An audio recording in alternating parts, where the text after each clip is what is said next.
Bismillahirrahmanirrahim. Pertemuan kita hari ini adalah pertemuan ke-7. Kita akan membahas tentang pemeriksaan pengukuran prosenkol crankshaft atau crankshaft. Ya. Nah, pemeriksaan crankshaft atau pengukuran crankshaft itu wajib dilakukan ya, karena prosenkol ataupun crankshaft atau juga sering disebut dengan crankas merupakan salah satu bagian dari komponen-komponen utama mesin. Nah, prosenkol berfungsi untuk mengubah gerakan naik turun dari piston menjadi gerak putar. Ya, karena kita tahu dia ya. Nah, dalam proses kerjanya untuk menunjang kinerja pada prosenkol dilengkapi dengan beberapa komponen seperti bearing, metal, crankpin, jurnal, atau washernya. Komponen-komponen yang tersebut saling menggesek satu sama lain saat dia beroperasi. Lama-kelamaan akan terjadi kehausan. Nah, komponen itu perlu dilakukan pemeriksaan. Ya. Nah, jika kehausan yang terjadi pada komponen-komponen tersebut telah melebihi batas waktu standarnya, maka akan timbul beberapa gejala. Di antaranya ada kerja mesin kurang optimal, terdengar suara berisik pada bagian engkol dan lain sebagainya. Untuk mengetahui kehausan dan bagaimana poros engkol, maka harus dilakukan overhaul. Kemudian baru dapat melakukan pemeriksaan bagian-bagian dari poros engkol tersebut. Ini bentuk poros engkolnya yang terdiri dari elemen-elemennya. Nah, pemeriksaan dan pengukuran itu dilakukan pada bagian-bagian poros engkol yang hari-harinya kita lihat. Ya, bahwasanya pemeriksaan celah samping poros engkol atau end play. Nah, pemeriksaan celah samping poros engkol itu dapat dilakukan dengan cara seperti yang saya gambarkan di bawah ini. Dengan menggunakan alat ukur dial indikator, ukur sebelah samping, celah samping ya dari poros engkol, sambil mengungkit poros engkol itu maju mundur dengan menggunakan obeng. Ya. Nah, seperti kita lihat sekarang ini, saya ada gambarkan ini dia. Dengan obeng ini kita ungkit dia maju dan mundur.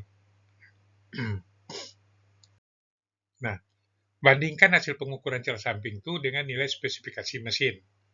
Nah, misalnya pada mesin setrika memiliki nilai spesifikasinya sebagai celah standarnya 0,040 mili. Ya, sampai 0,2442 atau dalam satuan incinya 0,016. Nah, celah maksimumnya adalah 0,30 ya. Apabila celah samping poros engkol itu melebihi celah maksimum, nah itu harus diganti tooth washer satu pasang. Nah, terkait dengan ketebalan tooth washer-nya ya. Ukuran standar dari tooth washer 2,40 mili, 2430 mili atau kalau incinya 0,095 ya. Nah, periksa celah olinya.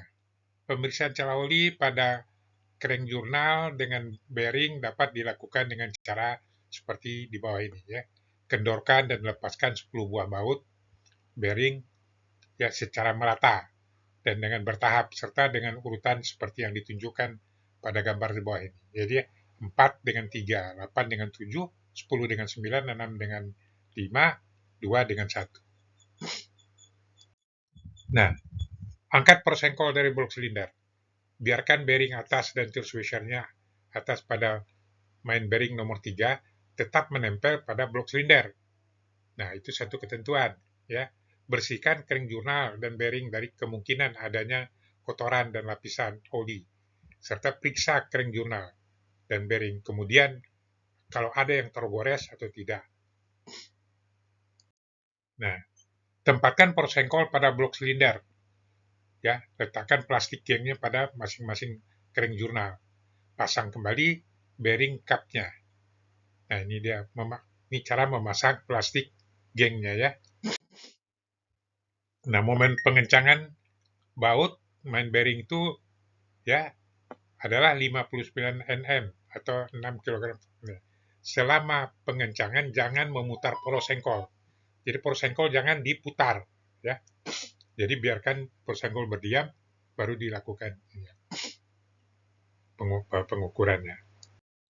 Nah, setelah main bearing cup dipasang, ya dengan momen pengencangan spesifikasi, maka lepaskan kembali main bearing cup.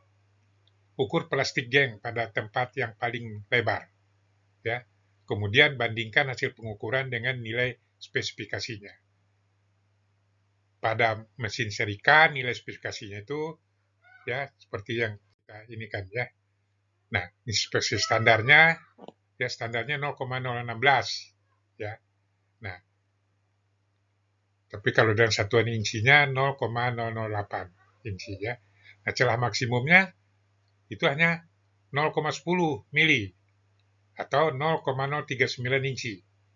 Apabila celah oli melebihi celah maksimum, maka gantilah bearingnya. Atau jika perlu gerindra poros engkol atau ganti poros engkol.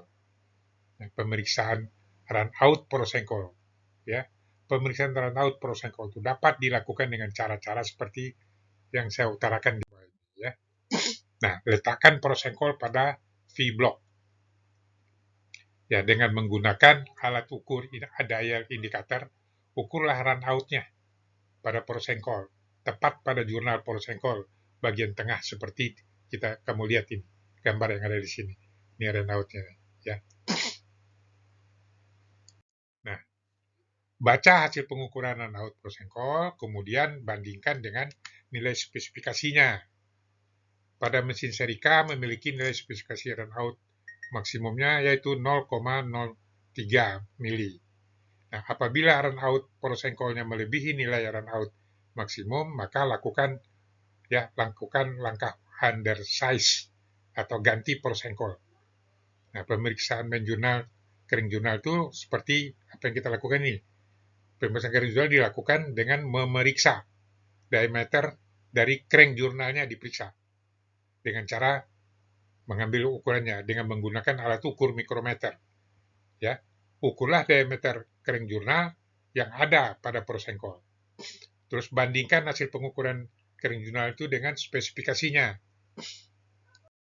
Nah, seperti Anda lihat sekarang ini ya, nilai spesifikasi K atau nilai spesifikasinya adalah, nah standarnya 0 ini.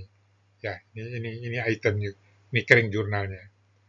Periksa ketirusan dan keovalan pada kering jurnal, seperti yang ditunjukkan di gambar, ada gambar di bawah ini ya. Nah, ini cara pemeriksaan kering jurnalnya. Bandingkan hasil pengukuran dengan nilai spesifikasinya pada mesin seri. Kan nilai spesifikasinya ketirusan dan keovalan maksimumnya adalah 0,005 atau 0,002 inci. Apabila ketirusan keovalan melebihi nilai maksimum, maka lakukan undersize poros engkol atau ganti poros engkol dengan yang lain. Nah, kita periksa kering pin. Pemeriksaan kering pin dilakukan dengan memeriksa diameter dengan kering pin dengan cara seperti kita lakukan di bawah ini. Dengan menggunakan alat ukur mikrometer luar, ukurlah diameter kering pin pada poros engkol. Bandingkan hasil pengukuran diameter kering pin dengan nilai spesifikasinya. Ya, pada mesin seri K nilai spesifikasinya adalah seperti di bawah ini ya. Ini itemnya. Standarnya ini. Nah, ini hasil ukurannya ya. Nah, periksa ketirusan dan keovalan dari kering pin. Ya, seperti Anda lihat di gambar di bawah ini. Ada kelurusan ini, ketirusan ini. Terus berapa ininya? Ya. Nah, bandingkan hasil pengukuran dengan nilai spesifikasi.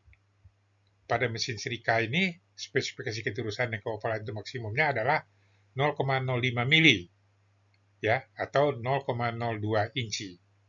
Apabila ketirusannya dan keovalan melebihi nilai maksimum, maka lakukan undersize poros engkol atau gantilah poros engkol dengan poros engkol yang baru.